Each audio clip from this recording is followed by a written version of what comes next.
दर्शकों, राधे राधे, जय श्री कृष्ण, जय मां शमशान काली। पुनः एक बार स्वागत है इस एपिसोड में आप सभी दर्शक वृंद, साधक साधिकाओं का व सर्वसामान्य लोगों का।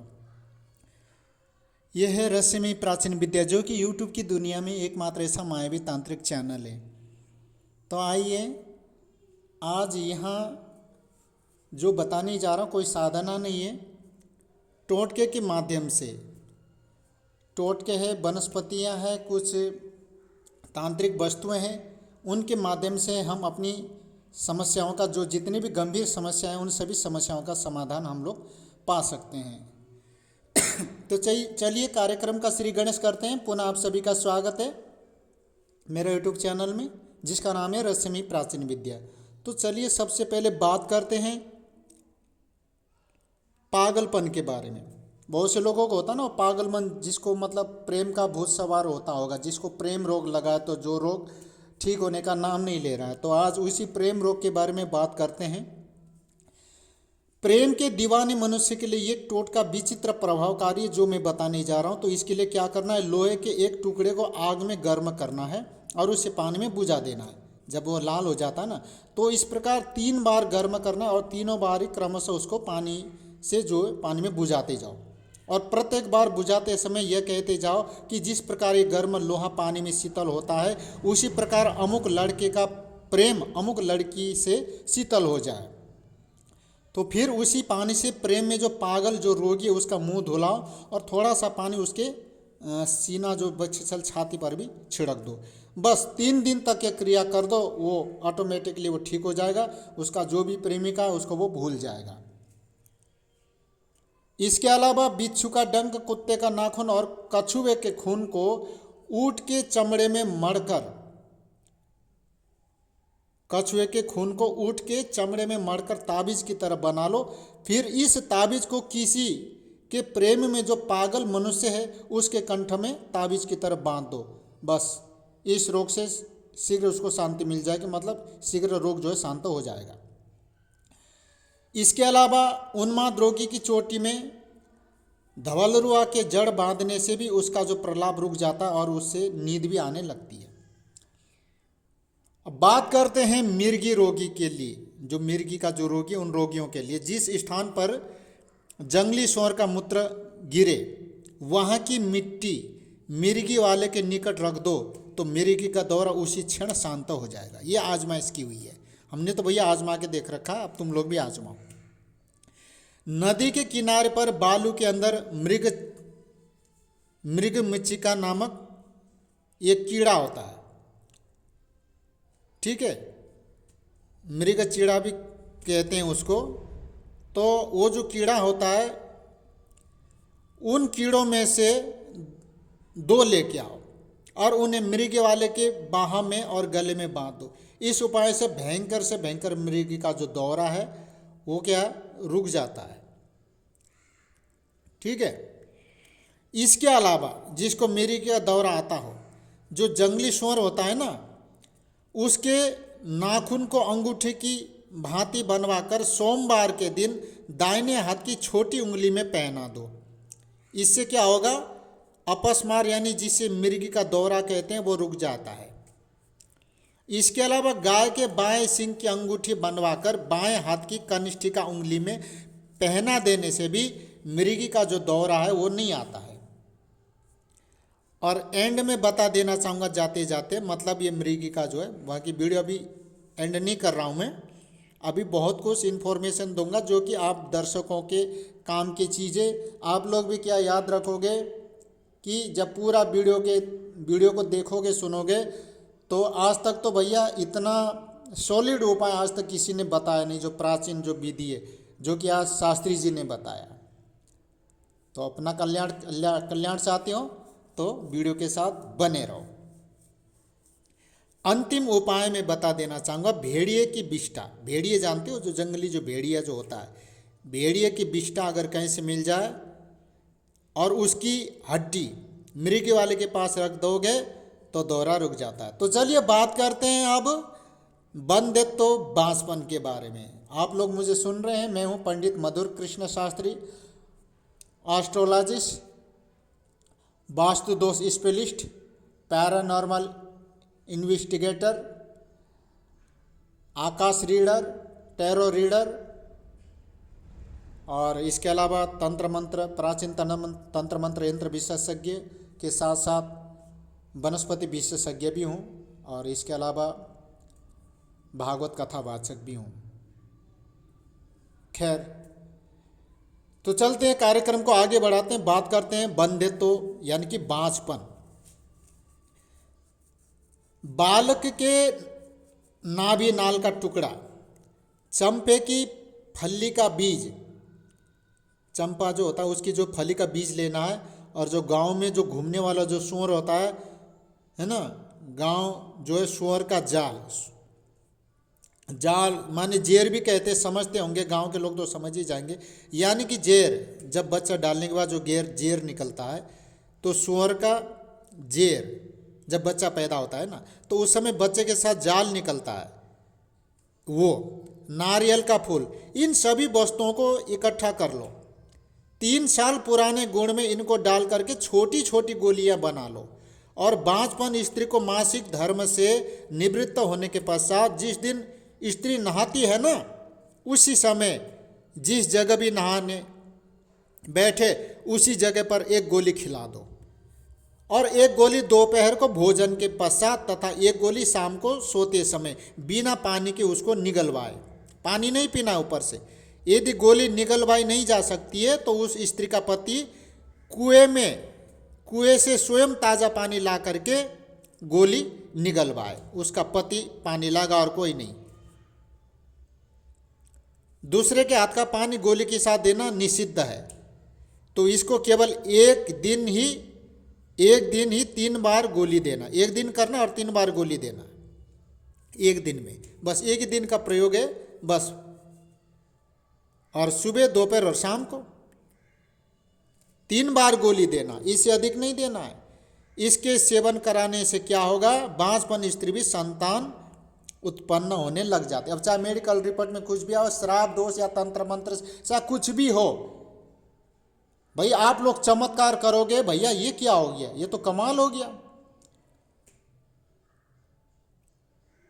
ठीक है, सामग्री तुम लोगों को मैं एक बार और बता देता हूं। बालक के जो नाभि कमल का जो नाल होता है, नाभि का जो नाल होता है उसका एक टुकड़ा, चंपे की जो फली होता है उसका बीज चाहिए थोड़ा सा, और सूअर की जेर है ना, तो और नारियल का फूल और 3 साल पुराना गुण। तो इन सब को मिला करके छोटी छोटी गोलियां बनानी है, और मैंने बता दिया एक दिन में 3 बार देना है बस, दूसरे दिन खिलाने की कोई ज़रूरत नहीं है। तो बने रहिए मेरे वीडियो के साथ जिसका नाम है रहस्यमयी प्राचीन विद्या। अब हम बात करते हैं रक्त प्रदर। ये 2 प्रकार का होता है, एक सफ़ेद होता है, एक लाल होता है ना। रक्त प्रदर, रक्त प्रदर से पीड़ित स्त्री को गुराडन बेला के पत्तों का सोरस, कड़वी तुम्बी जिसे लौकी भी कहते हैं, या टेबरून के पत्तों के दोने में निकालकर 5 से 7 मात्रा दिन में 2 बार के हिसाब से पिलाने से रक्त प्रदर में फायदा होता है। बाकी तो ऐसे बहुत सारे दवाएं हैं, लेकिन फिलहाल में छोटा मोटी रूप में मैं बता देता हूँ। वैसे तो बहुत सारे हैं, ये श्वेत प्रदर है, रक्त प्रदर जिसे लिकोरिया कहते हैं, बहुत सारी जो है आयुर्वेदिक दवाएं हैं, जड़ी बूटियां हैं, वो आने वाले एपिसोड में बताएंगे। अब गर्भ निरोधक टोटका बताने जा रहा हूँ मैं। ये एक प्रकार का टोटका है। टोटका मतलब वो होता है कि कोई टोके नहीं। टोटका में बहुत पावर, बहुत शक्ति, बहुत एनर्जी है, लेकिन कोई टोक देता है ना, फिर वो वहीं डाउन हो जाता है, फिनिश हो जाता है। तो टोटका उसको कहते हैं कि जो अनटोक किया जाता है वो टोटका है। जो बड़ा बड़ा तंत्र मंत्र नहीं कर पाता है वो काम कभी कभी टोटका कर जाता है। तो ये टोटका बहुत बड़ा अद्भुत है। हाथी की लीद को स्त्री के योनि में रखने से गर्भ नहीं ठहरता है। अब तुम लोग दुनिया भर के गर्भ निरोधक गोली खाते हो, तो ये गोली खाने की जरूरत नहीं, सिर्फ रखने मात्र से। ये भी एक प्रकृति का चमत्कार है भाई। पुष्य नक्षत्र में जब सूर्य हो, पुष्य नक्षत्र हो, जब सूर्य हो, तब विधि विधान पूर्वक धतूरे की जड़ उखाड़ कर रख छोड़े। उसे स्त्री की कमर में बांध दो तो इससे गर्भ कदापि नहीं रहेगा। कमर में बांधने मात्र से। जिस स्त्री को पहली बार बच्चा उत्पन्न हो रहा उसका बच्चा पैदा होने के समय का खून लेकर यदि कोई स्त्री अपने समूचे शरीर में लगा ले तो उसे जिंदगी भर गर्भ नहीं रहेगा। ये भी एक प्रकार का टोटका है। बच्चे का गिरने वाला पहला दांत यदि भूमि पर ना गिरने दिया जाए वरन पहले ही उसे हाथ में लेकर के उसे चांदी के जंतर में मढ़कर स्त्री की भुजा पर बांध दे तो उस स्त्री को कभी कदापि गर्भ नहीं रहेगा। इसके अलावा यदि मैथुन के समय स्त्री मेढक की हड्डी को अपने पास रखेगी तो कदापि गर्भ नहीं रहेगा। ये टोटका कईयों का परिचित है, तो आप लोग भी देख सकती हो आजमा के। ऐसा कई लोगों ने मेरे को बताया है। इसके अलावा मर्द के कान की मैल और बाकला का एक दाना इन्हें अपने पसीने से बांध स्त्री अपने गले में धारण कर ले। जब तक यह ताबीज गले में रहेगा गर्भ नहीं रहेगा। अब चलिए बात करते हैं मासिक धर्म के बारे में। बहुत सी माताएं बहनें मासिक धर्म के विकार से परेशान है, तो उन लोगों के लिए है ये। यदि माहवारी की बिगाड़ की वजह से स्त्री के पेड़ू में दर्द, कमर में दर्द हो, है ना, तो कमर में ये जो मूज नाम का जो घास है, मूज की रस्सी बना करके बांध करके सो जाओ और सवेरे उसे खोल करके चौराहे पर फेंक के आओ। देख लो चमत्कार प्रकृति का, ठाकुर जी की कृपा देख लो, तो माहवारी की खराबी और पेड़ू का जो कमर का दर्द उसी समय ठीक हो जाएगा। यकीन नहीं हो तो आजमा के देख लेना। मूंज नाम का जो घास होता है उसकी रस्सी बना करके और कमर में बांध करके सो जाना है। मुंजा नाम का एक प्रकार के एंटिटी भी होता है जिसे आत्मा कहते हैं, प्रेत आत्मा। मुंजा बहुत ही खतरनाक प्रेत होता है। खैर आज हम उस एंटिटी के सॉल के बारे में हम बात नहीं कर रहे हैं। अब बात करते हैं श्वेत प्रदर। अभी ऊपर मैंने रक्त प्रदर के बारे में बताया था, अब श्वेत प्रदर यानी कि सफ़ेद पानी का आना। उत्तर दिशा में किसी पवित्र स्थान से व्याघ्र नखी एक प्रकार की ये वनस्पति है। बाघ के जैसे नाखून होते, पहले हरा होता, पकने के बाद एक कड़वा होता, कांटे होता है। ये बहुत मतलब कटीला होता है बहुत। बचपन में हम लोग इसको पकने के बाद इसको फोड़ के खाते तो भीतर से मीठा मीठा, मतलब जैसे अखरोट मूंगफली खाने के बाद जो स्वाद आता है ना, तो मलाई का स्वाद मिलता था। एनीवे, तो व्याघ्र नखी, बाघ के नख के समान इसके जो फल में कांटे होते हैं, तो इसलिए इसका नाम व्याघ्र नखी पड़ा है। तो इस वनस्पति की जो जड़ है उत्तरा फाल्गुनी नक्षत्र जब हो तो उस समय उखाड़ के लाना है और उसी दिन स्त्री की कमर में बांध देना है। तो इस टोटके से क्या होगा, ये जो तुम्हारा प्रदर रोग है ना, ये नष्ट हो जाएगा हमेशा हमेशा के लिए, बिना दवा गोली के, टोटके के माध्यम से, इस वनस्पति के माध्यम से। तो इस वनस्पति में ऐसे औषधीय गुण है केवल बांधने मात्र से। अब बताओ, है कमाल की बात, सब प्रकृति की देन है। अब बात करते हैं हिस्टीरिया। भेड़ जो होता है भैया, आप लोग जानते हो, भेड़ों की जूं भैया आप लोगों को जो बालों में भी पड़ता है, वो जूं जो खून पीता है, भेड़ की जूं कंबल के रोए में लपेटकर तांबे के जंतर में धारण करने से स्त्रियों की जो हिस्टीरिया जो बीमारी जो रोग है वो दूर हो जाती है। अब बहुत से लोग माताओं बहनों को क्या है कि बच्चे को जन्म देते समय इतना तकलीफ, इतना परेशानी होती है, क्या बताऊं, इतना तकलीफ, इतना दर्द कि मानो ऐसा लगता है कि मानो धरती उलट गई हो। ये तो भैया जो बच्चे को जन्म देती है तो उसको ही पता है। मतलब बच्चे को जन्म देना कोई बच्चों का खेल नहीं है, इतना आसान कठिन नहीं है कि मतलब दूसरा जन्म माँ का होता है। कहीं कहीं माँ बहनें तो बेचारे मर जाती है, फिर भगवान ऐसा ना करे। तो चलिए बात करते हैं सुख प्रसव के बारे में। स्त्री के शरीर के बराबर किसी कन्या के हाथ का कटा हुआ सूत लेकर के उसमें चिड़चिड़े की जड़, जिसे हम अपामार्ग लट जीरा भी कहते हैं, तो उसकी जड़ में लपेटे और प्रसव पीड़िता स्त्री के कमर में बांध देंगे तो बिना कष्ट के शिशु का जन्म हो जाएगा। लेकिन हाथ के हाथ जैसे ही शिशु जन्म लेगा तो जड़ी को खोल करके फेंक देना है साफ शुद्ध जगह पर, ये नहीं कि चौराहे पे इधर उधर फेंक दिया। यदि शिशु जन्म के समय प्रसव पीड़ा से छटपटाती हुई स्त्री के कमर में नीम की जड़ बांध दोगे ना, तो भी प्रसव में कोई कष्ट नहीं होता है। जिस स्त्री को प्रसव वेदना हो रही हो उसका नाम लेकर के ताड़ का जो वृक्ष होता है, वृक्ष के उत्तर की तरफ का सिरा उखाड़ करके लाओ और उसे लाल धागे में लपेटकर स्त्री के कमर में बांध दोगे तो उसी क्षण प्रसव हो जाएगा। कोई दर्द नहीं होगा। प्रसव के परांत तो उसे खोल करके फेंक देना चाहिए। चकमक नाम का एक पत्थर आता है जिसका नाम है चकमक। चकमक नामक जो पत्थर है इसको लेकर के आओ, कपड़े में लपेट करके स्त्री की योनि की रान पर इसको बांधने से बच्चा जल्दी ही सरलतापूर्वक हो जाता है। इसके अलावा स्त्री के बाएं हाथ में कलिहारी की जड़ रेशमी डोरे से बांध देने से भी तत्काल प्रसव वेदना दूर हो जाती है। लाल कपड़े में थोड़ा सा नमक बांधकर प्रसविनी के बाएं हाथ की ओर लटका दो तो भैया बिना किसी कष्ट के बच्चा सहजी उत्पन्न हो जाता है। ये हमने देख रखा है। इसके अलावा सूर्यमुखी नाम का जो फूल होता है ना, सूर्यमुखी और पाटला की जड़ गले में बांधने से भी बच्चा सुख से जन्मता है। यदि शिशु जन्म के समय अत्यधिक कष्ट हो तो गर्भिणी की नितंबों पर सर्प की केंचुली बांध दो तो बिना किसी कष्ट के प्रसव हो जाता है। कहीं तुमको दिख जाता है सर्प की जो केंचुली, तो उसको ला करके रख लेना, ये बहुत बढ़िया है। धन भी आता है और नेगेटिव ऊर्जा वास्तु दोष भी खत्म हो जाता है। और साथ ही साथ जब प्रसव काल में जब लेडी जो है बच्चे को जन्म नहीं दे पा रही, बहुत कष्ट हो रहा हो, तो बस ये नितंब में बांध दो सर्प की केचुली, बस बिना कष्ट के तत्काल प्रसव हो जाएगा, बच्चे का जन्म हो जाएगा। तो भैया हमारी प्रकृति ने जो जो चीज़ दिया है सब वो काम की चीज़ है। भाई हमको नॉलेज नहीं है, इन्फॉर्मेशन नहीं, क्या करें।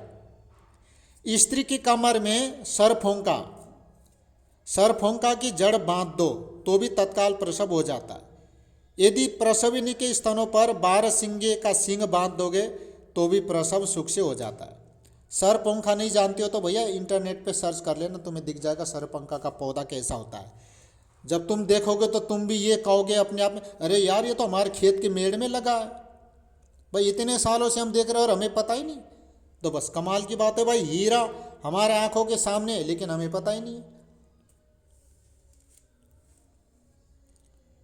यदि प्रसवनी के स्तनों पर 12 सिंग का सींग बांध दोगे तो भी भाई प्रसव सुखपूर्वक हो जाएगा, मैंने बता दिया। इसके अलावा जीवित सर्प के दांत प्रसविनी के गले में बांध दोगे तो प्रसव में बिल्कुल भी कष्ट नहीं होगा। तो भैया बेचारे सांप का दांत मत तोड़ना। गर्भिणी के नाप के बराबर सूत में उत्तर दिशा में उगी हुई ईख की जड़, ईख बोले तो गन्ना, लपेटकर उसकी कमरे में बांध दोगे तो भी भैया बच्चा सरलतापूर्वक उत्पन्न हो जाएगा। इसके अलावा हुल नाम की एक जड़ी है वनस्पति, तो उसकी जो जड़ है प्रसवनी के हाथ अथवा सिर में बांध दोगे ना तो भी बच्चा तत्काल हो जाता है। इसके अलावा धतुरे की जड़ जब सूर्य पुष्य नक्षत्र में हो तब उखाड़ करके लेके आना है। आवश्यकता के समय जड़ को प्रसव वेदना से छटपटाती हुई जो स्त्री है उसके कमर में बांध दो तो भैया भगवान की दया से, ईश्वर की कृपा से सुखपूर्वक प्रसव हो जाता है। अब ऐसे बहुत सारे मैं तुम्हें कहाँ तक बताऊं भैया, मैं तो शॉर्टकट में बताऊंगा। अब गर्भपात के बारे में बात करते हैं। काली मूसली जिसे लाल मूली भी कहते हैं, उसकी जड़ हाथ या पैर में बांधने से गर्भपात हो जाता है। वैसे ऐसा नहीं करना चाहिए। ब्राह्मी की जड़ शरीर में धारण करने से भी रुका हुआ गर्भ जो है गिर जाता है। तो ये भाई देखो, ये तो कानून भी सलाह नहीं देता भैया, मैं भी सलाह नहीं देता भैया, गर्भपात फर्भपात मत कराओ। ये जो इन्फॉर्मेशन दिया है भैया ये केवल इन्फॉर्मेशन के तौर पे इसे यूज करना है, ठीक है ना, मतलब अपने दिमाग में रखना, यूज मत करना। तो गर्भपात देखो बहुत बड़ा पाप होता है, तो भैया मेरे तरफ से अलाउड परमिशन नहीं है भैया, ये सिर्फ जानकारी दिया है तुमको भी ऐसा भी होता है, बाकी करने मत लग जाना। मेरा यूट्यूब चैनल और मैं इस बात को प्रमोट नहीं करता, मैं परमिशन नहीं दे रहा हूँ। ये कानूनी तौर पर भी एक प्रकार का अपराध है ये, तो ये गर्भपात भैया नहीं करना चाहिए। चलो इस किस्से को तो यहीं ख़त्म कर देते हैं। गर्भपात गर्भस्राव को कैसे रोकना है इसके बारे में बात करते हैं। कुंवारी कन्या द्वारा काता हुआ सूत्र लेकर के उसमें गर्भिणी के नाप के बराबर धागा ले लो, प्रत्येक में अलग अलग काले धतुरे की जड़ बांध करके सारे धागे गर्भिणी के कमर में बांध दो तो इससे कदापि गर्भपात नहीं होगा। जिसका गर्भपात होता है ना कि बार बार तो भैया ये काम करोगे तो वो माता बहने का कभी लाइफ में गर्भपात नहीं होगा, लॉन्ग टाइम अनलिमिटेड गर्भपात होगा ही नहीं। ठीक है, तो ऐसे बहुत सारे प्रयोग है, मैं तुम्हें कहाँ तक बताऊं भाई। आंख का फोला काटने का मैं एक प्रयोग बता देता हूँ। कौवे के नाखून 7 मासा, नौसादार 6 मासा, दोनों को अलग अलग बहुत बारीक पीस करके एक नए मिट्टी के प्याले में रख दो और ऊपर से दूसरा प्याला रख करके दोनों के मुंह जो है पट्टी से भली भांति सावधानी से, मतलब कपड़ पट्टी कर दो, तो सावधानी से बंद करके, है ना, तो उस प्याले को तेज आंच पर रख दो। जब ऊपर का प्याला भी जलकर लाल हो जाए तब उस पर मोटा कपड़ा 8-10 परत करके पानी से लथपथ करके ऊपर वाले प्याले पर रखे और फिर उससे जो है पानी से तर ही रखे। आधा घंटा बाद उतार ले और ठंडा होने पर खोले। तो इसी से ऊपर वाले प्याले के पेंदे में सफ़ेद सफ़ेद वस्तु चिपकी मिलेगी, जिसे छार भी कहते हैं। पाउडर जिसे राख लगा लो, छार तो खैर अलग हिसाब से निकाला जाता, पर छार की तरह लगा लो। उसे सावधानी से खुरच करके तुम्हें सुरमे की भांति पीस करके नित्य फोड़े पर लगाना है। अब फोड़े की चिकित्सा बता देते, जिसको फोड़ा हो रहा हो, जिस रोगी को हड्डी में कोई फोड़ा हो गया, उचित है कि वो एक स्वस्थ कौवा पकड़ के लाओ। अब भाई देखो, ये एक प्रकार का पाप है, जीव हत्या है, पर तुम मत करना, सिर्फ ज्ञान कर लो, ज्ञान ले लो, इन्फॉर्मेशन ले लो कि भैया ऐसा भी होता है। बाकी किसी भी जीव जानवर को मारने के लिए, उसका, ठीक है ना, हिंसा करने के लिए मेरा यूट्यूब चैनल और मैं ये चीज़ की जो है अलाउ परमिशन में नहीं देता, मेरी तरफ से निषेध है। तो भैया स्वस्थ कौवा को पकड़ के लाना है, उसको मार करके उसके पेट की और चीरा लगाया जाता है। चीर करके उसकी सारी खाल सावधानी से बालों से निकलवा लेना। फिर फोड़े के ऊपर वालों का भाग तथा अंदर का भाग ऊपर की ओर करके रख कर कपड़े की पट्टी बांधे। तो इस प्रकार अधिक से अधिक 3 दिन तक फोड़ पक करके जो है फूट जाएगा और मवाद निकलने लगेगा। जब मवाद आने लगे तब उस खाल को नित्य गर्म पानी से धो करके बांधा करे। कौवे की हड्डियों की भस्म एक रत्ती में इतनी ही अबरक भस्म मिला करके गाय के मक्खन के साथ दिन में एक बार रोगी को नित्य खिलाया करे। साथ ही मधुर सुपाच्य हल्का भोजन करे, ताजे फल तथा दूध और अंडे खाने को दे। तो इस प्रकार निरंतर 1 महीने तक सेवन करेगा तो फोड़ा बिल्कुल ही ठीक हो जाएगा। और जो है खाने की जो दवा कम से कम 3 महीने तक तो अवश्य जो है लेनी चाहिए। अब हम बात करते हैं भगंदर रोग की चिकित्सा। बहुत से लोगों को है भी, जिसको नहीं हुआ चलो खुशी की बात है भाई, दुआ करते होना भी नहीं चाहिए। किसी काले कौवे की चोंच को लेकर के साफ धोकर किसी न घिसने वाले पत्थर पर सारी की सारी चंदन की भांति क्या करे, इसको घिस डाले और उस चूर्ण को किसी शीशे में भर कर रख ले और रोगी को 1 रत्ती की मात्रा में दिन में 2 बार सुबह शाम शुद्ध शहद से चटाए और इसी चूर्ण में से इसमें से 40 गुना मुर्गी के अंडे की जर्दी मिलाकर के रोगी को गुदा के अंदर से लेकर बाहर तक चारों ओर भली भांति लगाने को कहे। चूतड़ों तक भी जहां दर्द हो लगाए। रोगी को बहुत शीघ्र लाभ होगा, परंतु लाभ होने के बाद भी निरंतर 3 महीने तक इस औषधि का सेवन करना चाहिए, तभी जड़ से खत्म होगा। नहीं तो भैया मेरी भी कोई गारंटी नहीं है। चलिए बात करते हैं कुष्ठ रोग के बारे में। किसी कौवे को पकड़कर उसे मरी हुई छिपकली खिलाओ। भाई मैं इसलिए मैं पहले कहा कि एक तंत्र है, तो तंत्र में कुछ भी हो सकता है भैया, चौंकने की ऐसी कोई बात नहीं है। किसी कौवे को पकड़कर उसे मरी हुई छिपकली खिलाओ। छिपकली को मारना नहीं, अपने हाथ से। जब वह खा ले तो उसके 72 घंटे बाद उसे मारना है। फिर गर्दन के ऊंचे से सिर के सहित चोंच काट ले और धूप में भली भांति सुखा करके गुलर की लकड़ी के लाल कोयलों पर, जिनमें धुआं ना हो, जलकर उसकी राख सावधानी से उठा करके घिसने वाले खरल में बारीक पीस ले और शीशी में रख ले।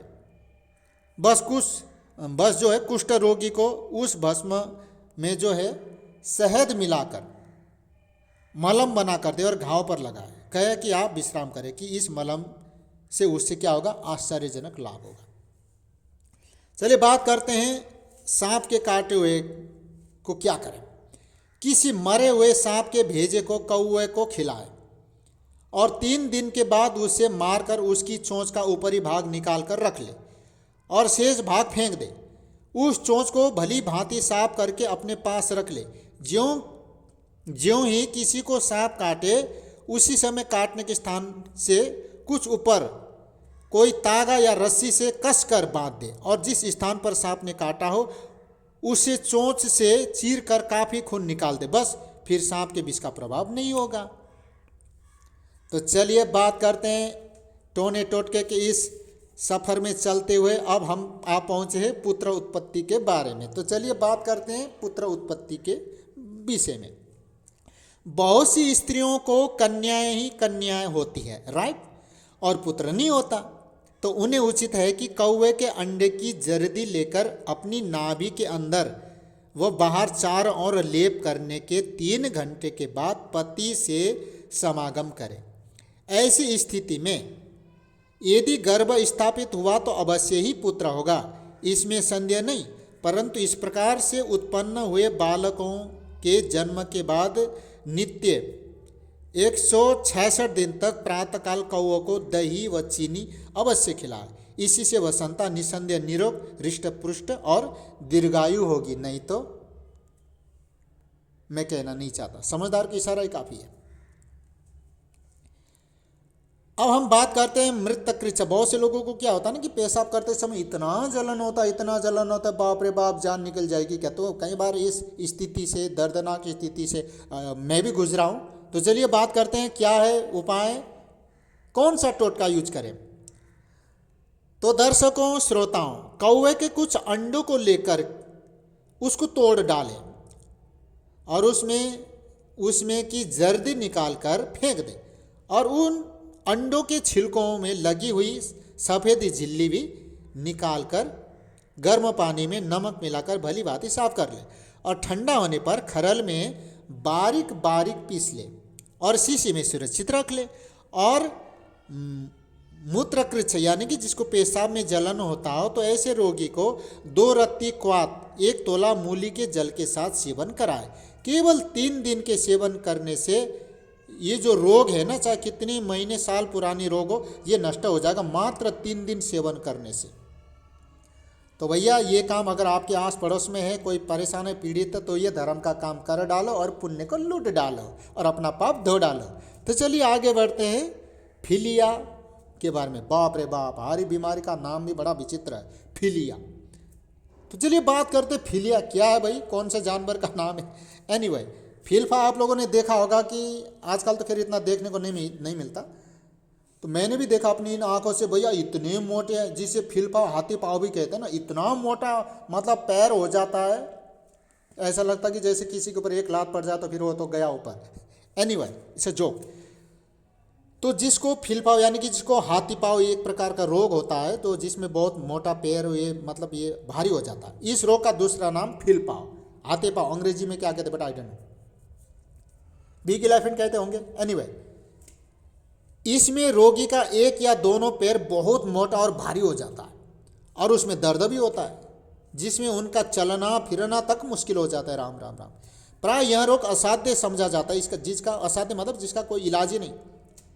किंतु आज जो मैं बताने जा रहा हूं, ये दोनों खाने व लगाने के प्रयोग करने से निश्चय ही लाभ होता है राम जी की कृपा से। तो चलिए करना क्या, कृष्ण पक्ष के मंगलवार की रात को किसी कब्रिस्तान से किसी मुर्दे के पैर के उंगली की हड्डी ढूंढ लाओ और कूट पीसकर उसमें कौवे के 4 अंडे डालकर भली भांति खरल करें। जब वह शुष्क होने लगे तो इसमें चमेली के फूलों का रस 1 सिर डाल करके घोटे, अच्छी तरह से घुटाई करें। तो उसके सूखने पर इसी क्रम से तुलसी की पत्तियों का अर्क 1 सिर डाल करके घोटे, फिर घोटे, ठीक है।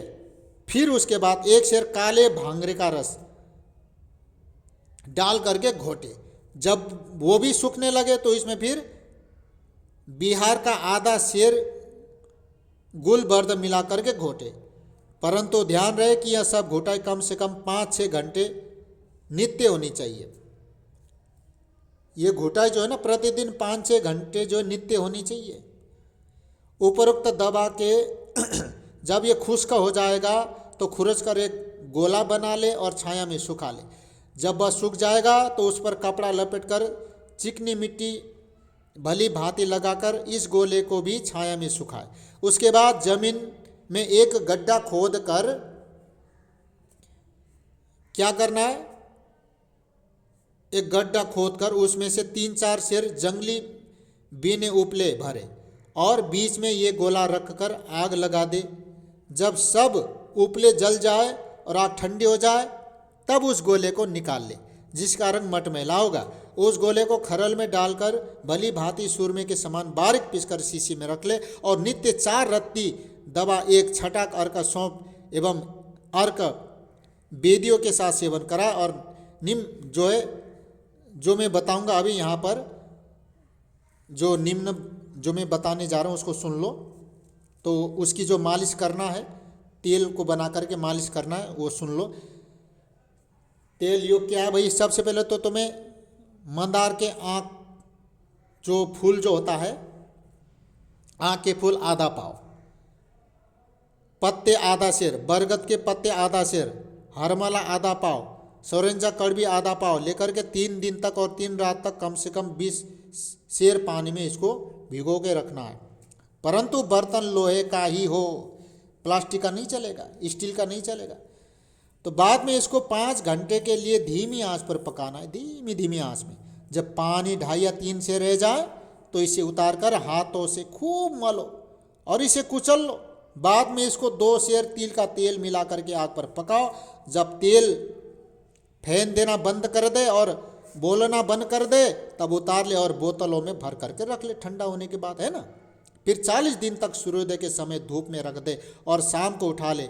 बस उसी तेल का मालिश कराए। यदि खाने की दवा किसी प्रकार ना बन सके तो अकेले इस तेल की मालिश से भी लाभ होगा, परंतु उतना नहीं जितना कि दोनों एक साथ करने से होगा। तो इसलिए भैया दोनों काम करो ना।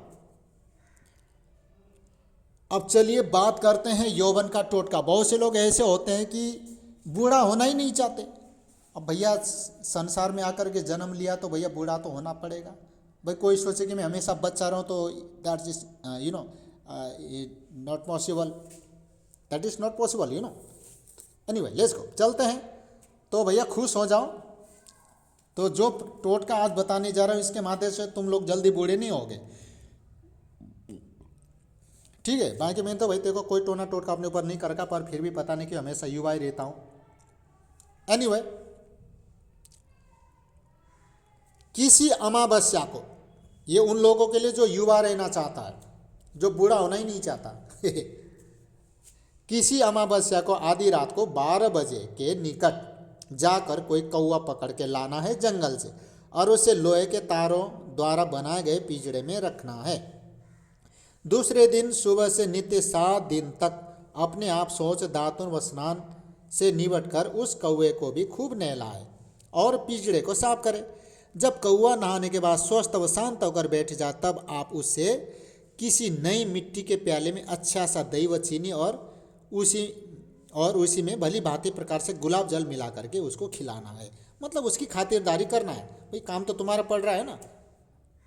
बस उसके बाद उससे जो चाहे दाना पानी तुम दे सकते हो बाद में। इस भांति 7वें दिन उपरोक्त रीति से करने के बाद रात में किसी एकांत स्वच्छ कमरे में धूप, अगरबत्ती, चंदन का बुरादा एवं सुगंधित वस्तुओं से सुगंधित करके कमरे को चारों ओर से बंद करके उस कौवे को पिंजड़े से निकाल करके क्या करना है, आज़ाद कर देना है। मारना नहीं है। चुपचाप एक किनारे बैठकर ईश्वर का स्मरण करे। आधा घंटे के बाद पुनः पकड़ ले, बस्ती से दूर बाहर ले जाकर उसकी पीठ के ऊपर के मुलायम बाल नोच कर उससे छोड़ दे और घर वापस आ जाओ। पीछे मुड़ के मत देखना। घर पर उन बालों को सिंदूर में लपेटकर किसी सोने चांदी के ताबीज में मड़वा कर अपने दाहिने हाथ में धारण करोगे। बस इस यंत्र के प्रभाव से तुम हमेशा सदैव जवान और स्वस्थ तथा चुस्त रहोगे, बूढ़ा होगे ही नहीं। तो भैया ये हमारा प्राचीन तंत्र शास्त्र में दुनिया भर के टोने टोटके भरे पड़े, पर इसको जानने समझने वाला जो था वो सब चल बसे इस दुनिया से, क्या करे। अब एक आध रह रहे भाई, जिसको पता है वो बताता नहीं है। पागलपन के बारे में बात करते हैं। अब ज़्यादा नहीं बोलूँगा भाई, मेरा भी गला बैठने वाला, फिर मुझे खुद का इलाज करना पड़ेगा। एनीवे, तो चलिए बात करते हैं पागलपन को कैसे दूर करें भाई। यदि कौवे या कुत्ते के या दोनों के नाखून और बिच्छू के डंक को रविवार के दिन पुष्य नक्षत्र में लेकर के ऊँट के चमड़े में रखकर ताबीज बनवाकर पागल के गले में पहना दोगे तो वो पागलपन ठीक हो जाएगा। आँखों की रोशनी अगर बढ़ाना चाहते हो, वैसे तो हरी भरी सब्जियां खाओ भैया, सुबह शाम आँखों पानी का झपटा दो। और चलो, क्या है भाई टोटका। यदि किसी कौवे के घोंसले पर नित्य बिना उसे छोड़े दोपहर के समय कुछ सरसों का खालिश तेल टपका के आओ, और तब तक यह काम जारी रखो जब तक कि वह घोंसला तेल से बिल्कुल चिकना ना हो जाए। बस भैया, तुम में विश्वास नहीं होगा कि उसकी आंखों में कभी कोई रोग नहीं होगा, और ना उसकी निगाहें उससे जीवन पर्यंत कभी कमजोर होगी, और ना उसकी संतान की दृष्टि खराब होगी। उसके कुल में कुनवा में मरते दम तक भैया कभी लाइफ टाइम कोई अंधा होगा ही नहीं। ठीक है, तो भाई आज के लिए बस इतना ही, और बाकी के जो जितने भी टोने टोट के अगले एपिसोड में। राधे राधे, जय श्री कृष्ण, जय माँ शमशान काली।